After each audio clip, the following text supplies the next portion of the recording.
Have you ever noticed something strange? Some of the smartest, most thoughtful, and most empathetic people you've ever met are also often the most exhausted. Not because they do too much, but because they think too much. They replay a conversation that ended hours ago, trying to analyze every glance, every pause, every smallest word. They imagine dozens of different scenarios for things that may never even happen. They lie awake at 2 a.m., eyes fixed on the ceiling, not because anything terrible happened today, but because their brain keeps asking, what if? What if I said the wrong thing? What if the future goes off course? And here's the paradox. The very kind of thinking that makes a person careful, insightful, and deeply empathetic is also the thing that quietly wears them down day after day. Psychologists call this an excessive thinking loop. It's when the brain keeps circling back to the same thoughts, especially around past interactions or future uncertainties. What's fascinating is that research from institutions like Yale University and the University of Michigan has shown that overthinkers aren't necessarily weak or unstable. In many cases, they simply have an extraordinarily powerful ability to recognize patterns.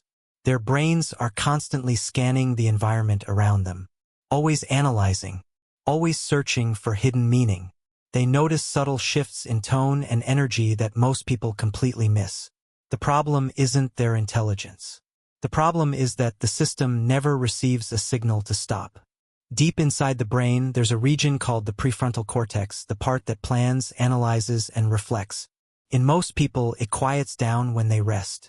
But in overthinkers, it never dims. It stays lit like a control tower in the middle of the night, scanning the runway even when no planes are coming. Meanwhile, the brain's background processing system keeps whispering an internal monologue that never ends. The result? A mind with 1,000 open tabs, none of them ever fully closing, always auditing everything, always drafting responses to conversations that haven't even happened yet. What's even more striking is that this kind of thinking rarely begins in adulthood. Many overthinkers developed this habit during childhood or adolescence, especially in environments where things were unstable. A child who grows up in a household where emotions shift unpredictably, or where small mistakes lead to disproportionately large consequences, will learn an extremely logical survival strategy. Think ahead about everything. If I can predict what's about to happen, I can protect myself. And from that perspective, overthinking is no longer a flaw. It's an adaptive mechanism, a smart nervous system doing exactly what it was once trained to do. That's also why many overthinkers are remarkably good at reading other people. They learn to observe very early on, observing moods, observing silences, observing the small signals that most people overlook. Because in the past, misreading a situation could get them hurt. Over time, their brains became prediction machines, like a smoke detector that can't tell the difference between a house fire and burnt toast. It just keeps screaming. And the cruel irony is, the very thing that once helped them survive gradually became the thing that exhausts them in adulthood. Because the brain doesn't clearly distinguish between preparing and worrying. It only knows how to keep running. Psychologists typically divide overthinking into two main types. The first is called reflective rumination, contemplative self-reflection.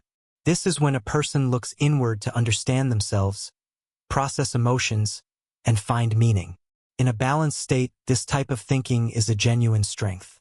It's linked to higher emotional intelligence and deeper self-awareness. People like this often have depth. They understand human emotions. They know how to listen. They think before they act. But the second type is where things start to become dangerous. The negative, grinding loop. This is when the brain is no longer trying to understand the problem. It's just stuck in it, never resolving anything. Just spinning. A simple conversation can be dissected dozens of times. An unanswered text message can generate countless assumptions. A small mistake can be magnified into a catastrophe. That's when overthinking begins to steal your sleep, your clarity, and your ability to make decisions. What's hard to recognize is that most people don't fall neatly into one category. They oscillate between both. A moment of healthy self-reflection can silently slide into a negative spiral without them even realizing it. And because thinking makes them feel like they're doing something, stopping becomes incredibly difficult. Psychology calls this the illusion of mental progress. The brain feels like it's solving a problem, but in reality, it's like running on a treadmill for hours and realizing you've never actually moved. Sweat on your forehead, exhaustion in your bones, but zero distance covered. This is also tied to dopamine. Every time the brain analyzes, reasons, or imagines a way to solve a problem, it receives a small hit of dopamine, the reward chemical, even when the problem only exists in their imagination. In other words, an overthinker isn't just trapped in their thoughts. Their brain is actually being rewarded for continuing to think. That's why the phrase, "just stop thinking about it," is nearly useless from a neuroscience standpoint, because the brain has been programmed to keep running. And perhaps the saddest part is this. Most overthinkers don't actually want to control everything. They just want to feel safe. They want to be understood correctly, to be prepared enough so they're never caught off guard again. But the more they try to control things through thinking, the more out of control they feel. Because there's a truth that psychology keeps returning to. Not every problem can be solved by thinking. Some things have to be felt. Some things have to be decided. And some things have to be let go. There's something very few people understand about overthinkers. They're not always pessimistic. In fact, many of them are extraordinarily perceptive, emotionally and socially.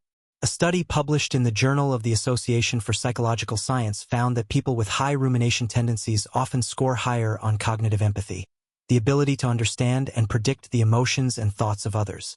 In other words, they sense things that most people don't notice. They hear the hesitation in someone's voice. They catch the shift in energy behind someone's eyes. It's like living with the emotional volume turned all the way up. They feel the invisible tension in a room. They understand the things left unsaid. And the very drive that gives them such deep awareness is also the thing that drains them. Because when you see too many possibilities at once, clarity begins to vanish. You weigh too many perspectives, too many outcomes, too many risks, until even a simple decision feels unbearably heavy. That's the inner war that so many overthinkers live with every single day. They notice everything. They feel everything. But they struggle to find certainty. And then they start to believe, if I just think a little more, I'll find the answer. But the truth is, not every question has a perfect answer. Some things can only be understood after you move forward. Some decisions only become clear after you've already chosen. Some fears don't disappear through analysis. They only soften when the nervous system finally feels safe. That's why many therapists don't try to force their patients to stop thinking. Instead, they help the person change their relationship with their own thoughts. They introduce a powerful yet simple concept: distance. Instead of being completely absorbed by a thought, you learn to observe it from a step back. For example, instead of thinking, "This situation is dangerous. I need to fix it right now," you learn to recognize, "My brain is generating a worry right now." Sounds like such a small shift, but the difference is enormous. One pulls you into the spiral. The other creates distance between you and your thoughts. And sometimes just that small distance is enough for the nervous system to begin calming down. This leads to a very important realization. Overthinking is not a character flaw. It's not evidence of weakness. And it doesn't mean a person is too sensitive. At its deepest level, it's usually just an overactive brain that once learned the world wasn't entirely safe.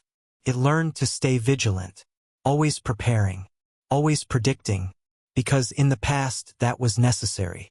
And really, there's something deeply human about all of this. Everyone carries psychological patterns shaped by experiences they never chose. Some people learn to stay silent to avoid conflict. Some people learn to please everyone in order to be accepted. And some people learn to think constantly, to feel like they could control what was uncertain. But healing isn't about forcing yourself to become a completely different person. It's about gradually teaching your nervous system to understand, "I'm safer now. It's okay to rest." You don't have to prepare for every imagined disaster. And the hardest thing for many overthinkers is accepting that peace doesn't come from finding all the answers. It comes from accepting that not everything needs to be resolved right away. There are moments when life doesn't need more analysis. It needs presence. It needs feeling. It needs trust. Because in the end, the human brain wasn't made to run like a computer operating 24/7. It needs rest. It needs silence. It needs to feel safe enough to let go of the constant state of alertness. And perhaps the most beautiful thing about understanding all of this is that you begin to look at yourself with more compassion. You realize those thought loops didn't appear out of nowhere. They were once your brain's way of trying to protect you. Understanding that doesn't make everything disappear overnight, but it changes the way you face yourself. Instead of hating yourself for thinking too much, you begin to understand why you are the way you are. And sometimes, that very understanding is where the real healing begins. Because the goal was never to become someone who thinks less. The goal was to become someone who is no longer afraid of their own mind. Maybe peace was never about controlling every thought. Maybe it was about finally feeling safe enough to stop fighting the one person who was only ever trying to protect you.